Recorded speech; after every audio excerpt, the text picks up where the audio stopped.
শুভ সন্ধ্যা বন্ধুরা। এই সুন্দর সন্ধ্যায় মনে চাচ্ছিল কিছু একটা খেতে, তাই চলে আসলাম কাঁঠালের বড়া বানানোর জন্য।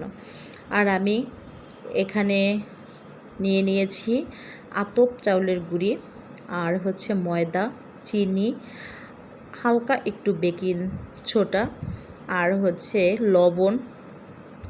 এগুলো নিয়েই আমি সুন্দরভাবে মেখে রেখেছিলাম আধা ঘন্টার মতন রেস্টে।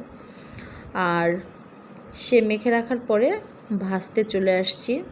কড়াইটা গরম করে ভালো করে তেলটা গরম করে নিয়েছি। এখন হাত দিয়ে ছোট ছোট করে দিয়ে দিয়েছি।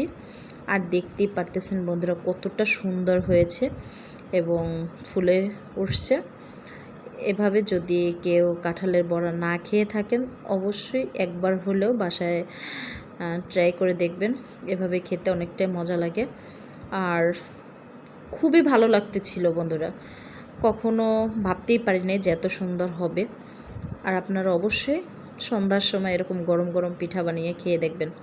ভালো থাকবেন, সুস্থ থাকবেন বন্ধুরা। বাই।